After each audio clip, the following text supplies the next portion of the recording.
नमस्कार मंडळी.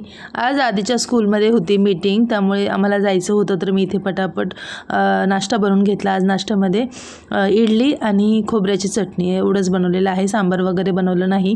फोडणी दिलेली चटणी आधीच्या बाप्पांना आवडत नाही, त्यामुळे त्यांच्यासाठी आधीच थोडीशी काढून ठेवली होती.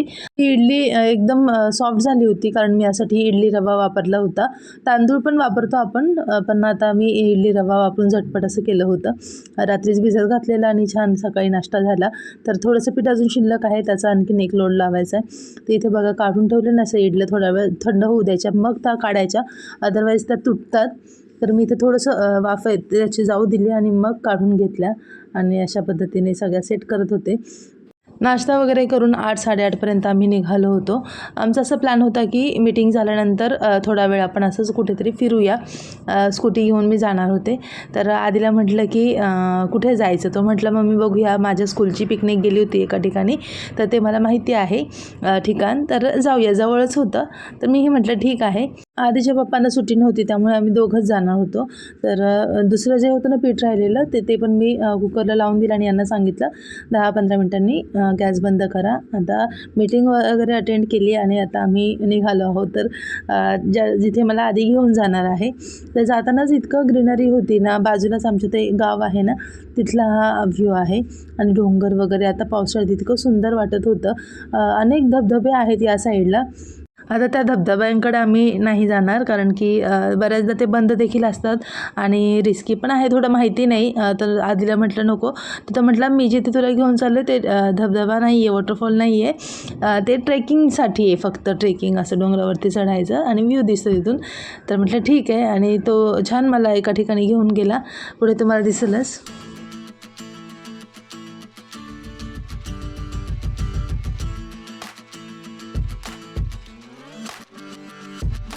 आता पोहोचलो आहोत, कुठे माहिती नाही. आधी मला घेऊन आले, स्कूटी तिथे लावली आपली. मीटिंगवरून डायरेक्ट आम्ही इकडे आलो आहे. छान आहे व्ह्यू आणि लोक अजून आहेत बरेच, तिकडे पण स्कूटी लावले आणि मोठ्या गाड्या वगैरे पण घेऊन लोक आलेली आहेत. ट्रेकिंग करूया, चला. थोडंसं चढणार मी, जास्त नाही. असा रस्ता आहे प्रॉपर जायला वरती. सगळीकडे हिरवंगार, छान वाटतंय.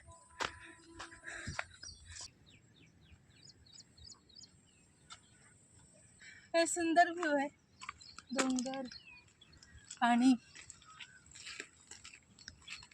तिकडे काही लेडीज आहेत गावातल्या, कपडे धुत आहेत.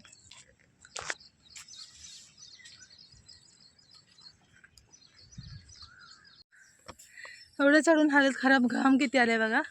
ऊनच पडले. येताना जरा वेळ आम्ही थांबलो होतो, पाऊस येते म्हणून, आणि आता ऊन इतकं आहे. आधीला त्याला काय नाही वाटत आहे, चालेला तो जातोय धावत पुढे, पण मला नकोसं झालं आहे. आणि मला बोलते सकाळचं ऊन कोवळं असतं, चल. 10:30 वाजले आता. भरपूर लोक आहेत, पण ते सगळे वरती पोहोचलेत, टॉपवरती डोंगराच्या, आणि आम्ही आता सुरुवात केली चढायला, त्यामुळे आता कोणी नाही सोबत. इतकं सुंदर ह्या साईडला, तर बघा इकडे पूर्ण सगळी ग्रीनरी. एक जण आहे तो 4 व्हीलर घेऊन आला, मागे सायकल अडकवली होती. इथे आल्यानंतर 4 व्हीलर साईडला लावली आणि सायकल घेऊन सायकलिंग करायला गेलं. हे बघा इथे नाही, मागे इथे रस्ता आहे असा पायवाट, त्याच्यावरून सायकलिंग करत गेला मस्त. हवा आली मस्त. थोड्याशा टॉपवरती आम्ही पोहोचले, अर्ध्यापर्यंत. इथे असं बसायला छान वाटतं. आता थोडंसं आभाळ आलं. जास्त उंच नाही हे, तिथून अशी ती वाट आहे ना, असं अजून वरती जायला आहे पूर्ण असं तिथपर्यंत, पण इतका वरती आता नाही जाणार. इथून बघा किती सुंदर व्ह्यू वाटतंय. मेट्रोचं आहे का बुलेट ट्रेनचं आहे काय माहिती. आता परत एकदा सगळ्या फॅमिलीला घेऊन येऊ, तेव्हा मग वरती जाणार. सगळे सोबत असलं की बरं वाटतं, मजा पण येते. पाऊस यावा असं वाटत होतं, पण नाही आला. पण ऊन तरी गेलं नशीब. चला, आता इतका सुंदर व्ह्यू आहे, पण वेळ झाला आहे, आता नको वरती जायला वगैरे. नेक्स्ट टाईम येऊया सगळ्या फॅमिलीसोबत वगैरे. चला.